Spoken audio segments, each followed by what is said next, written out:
Science and philosophy the Arab contribution. जो Greek और Roman empire के जो लिटरेचर लोग थे, जो बड़े बड़े महान लोग थे, जिन्होंने उसके बारे में कई सारी चीज़ें लिखी थी, बट उनको कभी भी पादरी लोगों ने मिडिल एज के टाइम की बात हो रही, कभी भी उसको इन बातों को प्रमोट नहीं किया। लेकिन 14th सेंचुरी में इनका जो ग्रीक राइटर हैं, जैसे प्लूटो हो गया, एरिस्टोटल हो गए, इनके बारे में पढ़ा जाने लगा। बट इसके लिए वो यहाँ के स्कॉलर के लिए शुक्रगुजार नहीं थे। जो अरब के स्कॉलर हैं उनके शुक्रगुजार थे, क्योंकि उन्हें उन इन्हीं लोगों ने इसका ट्रांसलेट करा था। अरबिक में प्लूटो को अफलातून के नाम से जाना जाता है और एरिस्टोटल को अरस्तू के नाम से जाना जाता है।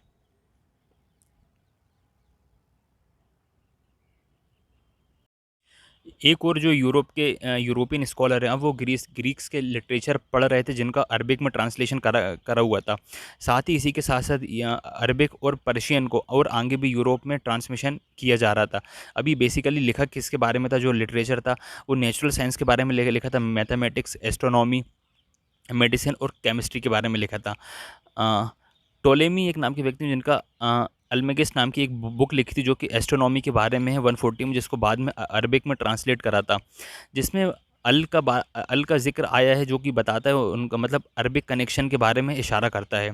और उसके अलावा जो वो मुस्लिम राइटर हैं, जो कि इटली में काफ़ी फेमस थे, इटली में काफ़ी विद्वान राइटर थे, इल्ब सेना, जिन्होंने जो कि एक अरब फिजिशियन है और एक फ़िलासफ़र है, और इसी के साथ साथ अल राज़ी हैं, जो कि एक ऑथर है मेडिकल इंसाइक्लोपीडिया के।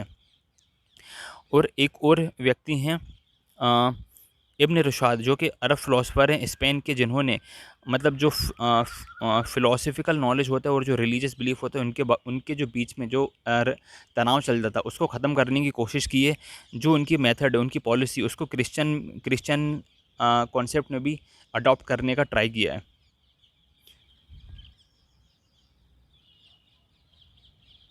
अब जो ह्यूमनिस्ट जो सब्जेक्ट है, मानवतावादी सब्जेक्ट है, वो धीरे धीरे लोगों में फैल रहा था। बट बेसिकली यूनिवर्सिटीज़ में जिनका दबदबा था, वो था लॉ के सब्जेक्ट, मेडिसिन और थियोलॉजी। और ह्यूमनिस्ट मानवतावादी जो है वो अब धीरे धीरे इंट्रोड्यूस हुआ था, और वो स्कूल कॉलेजेस तक आराम आराम से धीरे धीरे फैल रहा था। इसकी शुरुआत इटली में हुई थी, और धीरे धीरे ये पूरे ऑल ओवर यूरोपियन कंट्री में फैल गया था ये वाला सब्जेक्ट।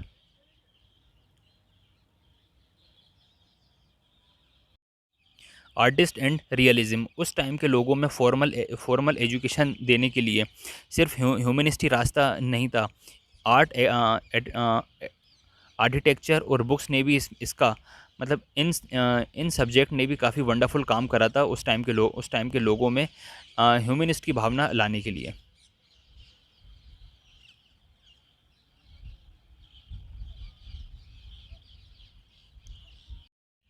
अभी के जो आर्टिस्ट हैं वो पुराने आर्टिस्ट से काफ़ी इंस्पायर थे। अब रोमन कल्चर के बारे में भी आर्कोलॉजिस्ट को जानने की इच्छा हुई, जैसे कि जो पुराने टेक्स्ट के बारे में जानना था।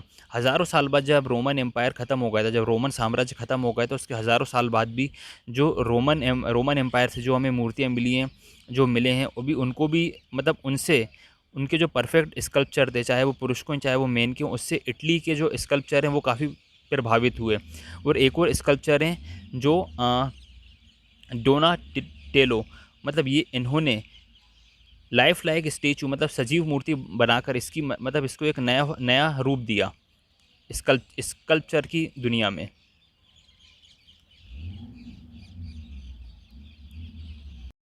आर्टिस्ट लोग हैं जो स्कल्पचर बनाने के लिए अब वो साइंटिस्ट की भी हेल्प लेने लगे थे।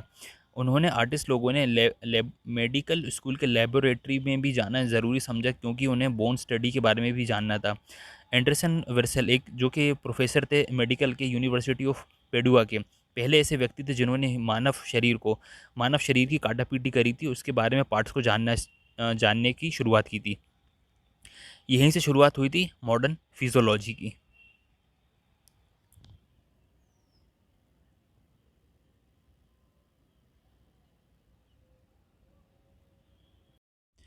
पेंटर्स के पास पुरानी ऐसी कोई पेंटिंग नहीं थी जिसे देखकर वो सीख सकें। उन्होंने भी स्कल्पचर की तरह मतलब अपना काम स्टार्ट कर दिया, और उन्होंने पाया कि ज्योमेट्री की मदद से हमें और हेल्प मिल सकती है अपने काम में।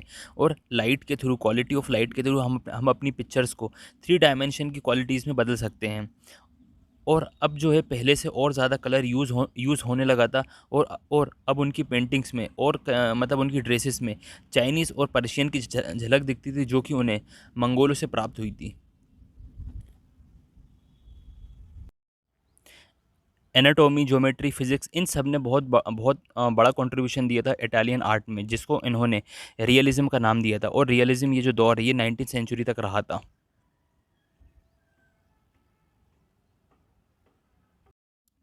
आर्किटेक्चर, रोम जो है 15th सेंचुरी तक उसकी जो पोजीशन है काफ़ी अच्छी हो गई थी, और 1417 तक रोम का पॉलिटिकली काफ़ी स्ट्रांग बन गए थे, क्योंकि 1378 तक जो प्रॉब्लम थी इलेक्शन को लेकर वो ख़त्म हो गई थी। और अब जो है रोम हिस्ट्री के बारे में पढ़ने के लिए इनकरेज किया जाने लगा था। और आर्कियोलॉजिस्ट अब रोम की खुदाई करने लगे थे, और बाकी का जो मिलता था, जो उनको मिला था वो एक मतलब उससे काफ़ी इंस्पायर हुए थे, जो उनको मिला था। और उन्होंने जो फॉर्म निकली थी उससे इन्होंने क्लासिकल फॉर्म को जन्म दिया था। और जो पॉप लोग हैं, वेल्दीस्ट लोग हैं, जो अमीर लोग हैं, इन्होंने इस क्लासिकल फॉर्म को और जो क्लासिकल आर्किटेक्चर है इन्होंने अपने घर वगैरह में यूज़ करवाया था, अपने महलों में यूज़ करवाया था। और आर्टिस्टों ने स्कल्पचर को मतलब जो मूर्ति वगैरह है उनको बिल्डिंग में मतलब अपने घर होते हैं, बिल्डिंग होते हैं, वहाँ पर इनको यूज़ किया गया था लगाने के लिए।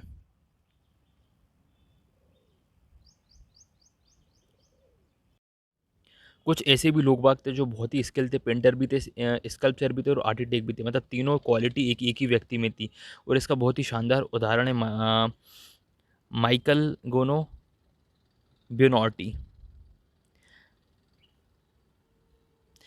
इन्होंने अपने टाइम पे मतलब अपने ज़माने मतलब कई सारे चर्च के अंदर अंदर और बाहर चारों चारों तरफ डिज़ाइन करा है, और जो गुंबज वगैरह बनता है इन्होंने वो भी काफ़ी बनाए हैं।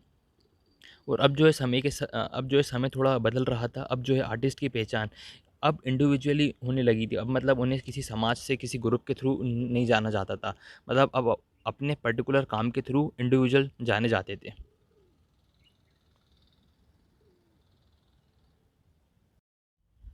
द फर्स्ट प्रिंटिंग बुक, यदि किसी व्यक्ति को अच्छी अच्छी बिल्डिंग, अच्छा अच्छा स्कल्पचर, पेंटिंग वगैरह देखनी पड़ती थी, तो उस व्यक्ति को मतलब इटली आकर ही देखना पड़ेगा। और इटली में जो लेख लिखे गए, जो राइटर थे जिन्होंने बुक लिखी इटली के बारे में, किसी किसी के भी बारे में, और वो बाहर बाहर के देशों में भी बहुत ज़्यादा पॉपुलर हुई। ऐसा इसलिए हो पाया क्योंकि 16th सेंचुरी में जो टेक्नोलॉजी थी प्रिंटिंग प्रेस की, उसने काफ़ी हेल्प की थी। मतलब पहले क्या होता था, इससे पहले एक बुक को हाथों से लिखना पड़ता था, उससे टाइम जाता था। तो प्रिंटिंग प्रेस ने काफ़ी मदद की थी। और यूरोपियन लोग चाइनीज़ प्रिंटिंग टेक्नोलॉजी के काफ़ी हेल्पफुल हैं, थैंकफुल हैं। जो मतलब उन्होंने उन्हें इसकी वजह से जो प्रिंटिंग टेक्नोलॉजी मिली उससे काफ़ी हेल्प हुई हर व्यक्ति को बुक्स ईज़िली पहुँचने में। और ऐसे ही हुआ था जो कंपास है, अबेकस है, इन सब के साथ भी।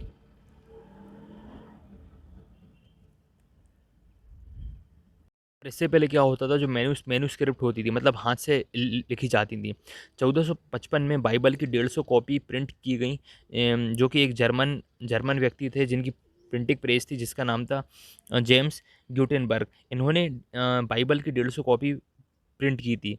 और ऐसा बताया जाता है कि उतने ही टाइम में एक व्यक्ति एक उसको लिख सकता था। मतलब एक व्यक्ति जितने टाइम में एक बाइबल को लिखकर कंप्लीट कर सकता था, उतने ही टाइम में प्रिंटिंग मशीन 150 कॉपी बाइबल की छाप सकती थी।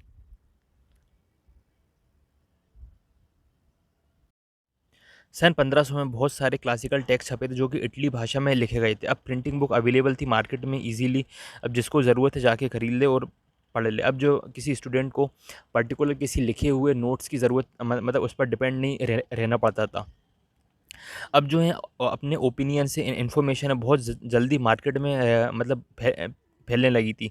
और जो प्रिंटिंग बुक है अब वो सैकड़ों लोगों के पास इजीली पहुंच जाती थी। पहले मतलब 500 हज़ार लोगों के पास पहुंचने में टाइम लगता था, क्योंकि बुकों को हाथ से लिखना पड़ता था। जब से प्रिंटिंग मशीन आई है, कम से कम हज़ारों लोगों को 500 हज़ारों लोगों को इजीली अवेलेबल हो जाती है। अब जिस भी व्यक्ति को ज़रूरत है जाए मार्केट जाए, अपनी बुक खरीदे और पढ़ना स्टार्ट कर दे। अब इससे क्या वो प्रिंटिंग बुक्स आने से ये एक रिवॉल्यूशन आया कि लोग बागों में पढ़ने का इंटरेस्ट जागा।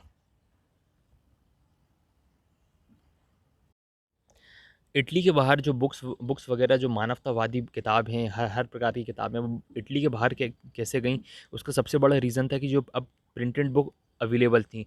जितने समय में एक बुक लिखी जाती थी, उतने ही समय में 150-200 बुक प्रिंट प्रिंट कर ली जाती थी। अब जो है एक प्रकार का इंटेलेक्चुअल मूवमेंट आया है। मतलब पहले क्या होता था, लिमिटेड बुक्स होती थी, तो लिमिटेड व्यक्ति होते थे पढ़ने वाले। अब बुकों का भंडार था। अब जिन जिनको भी इंटरेस्ट था, भैया जाओ मार्केट से बुक खरीदो और अपना पढ़ो।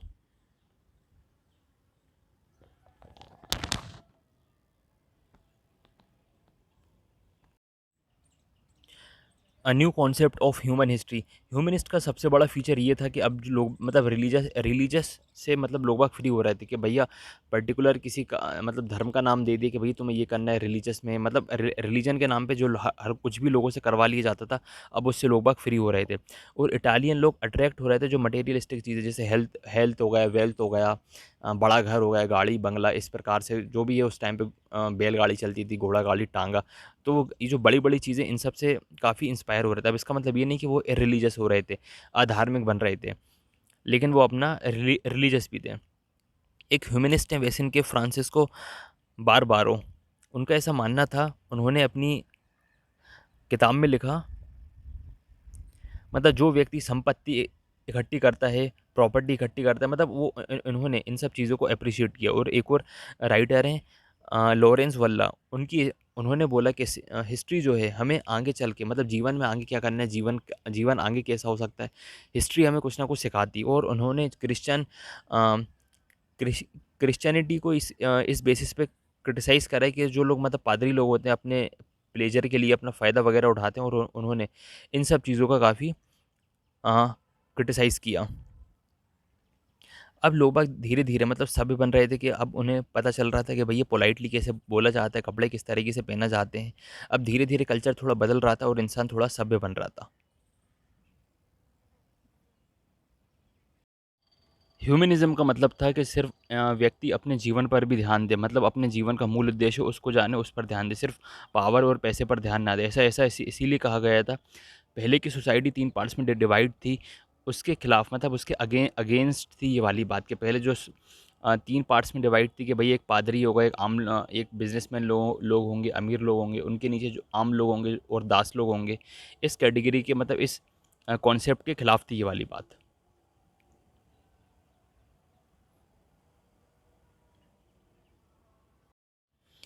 द एस्पिरेशन ऑफ वुमेन, महिलाओं की बात की जाए, महिलाओं की मतलब पुरुष की तुलना में उनका अधिकार अभी कम थे समाज में।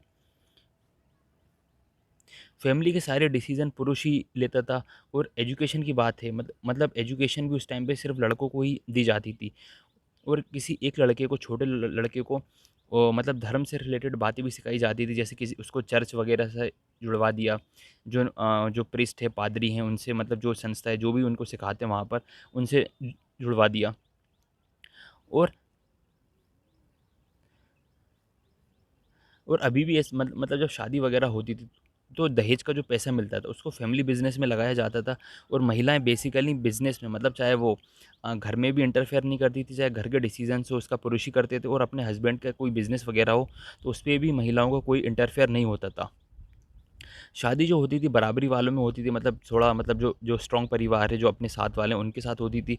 और यदि कोई महिला मतलब यदि कोई महिला दहेज वगैरह ना दे पाती थी, तो उस लड़की को कॉन्वेंट में नन बनना पड़ता था।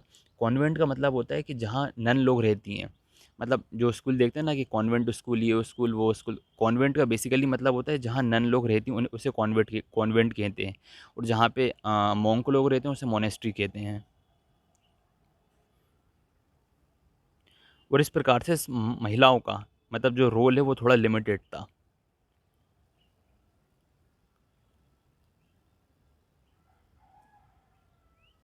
अगर बात की जाए मर्चेंट लोगों की, तो यहाँ पर महिलाओं की स्थिति थोड़ी-सी अलग थी।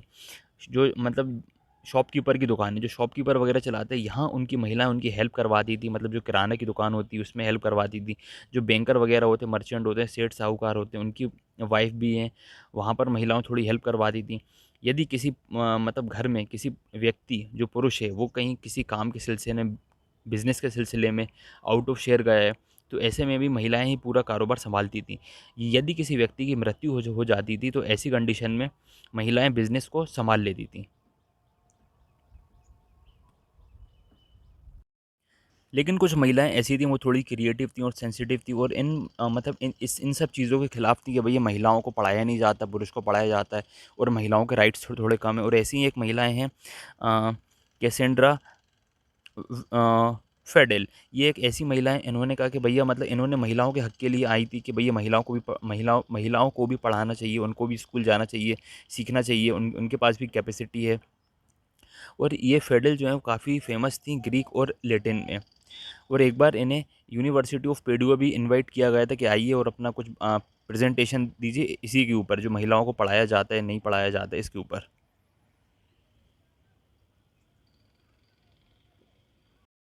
फिडेल के लेखकों से ये पता चलता था कि वो एजुकेशन को काफ़ी इंपॉर्टेंस देती हैं। उनका ऐसा मानना था कि अभी के समय में एजुकेशन कहीं काफ़ी ज़्यादा इंपॉर्टेंट है और वो ओपनली क्रिटिसाइज़ ये किया किया करती थी रिपब्लिक जो सिस्टम था समाज में, जो पुरुषों को बहुत ज़्यादा इंपॉर्टेंस दी जाती थी और महिलाओं को कम इंपॉर्टेंस दी जाती थी।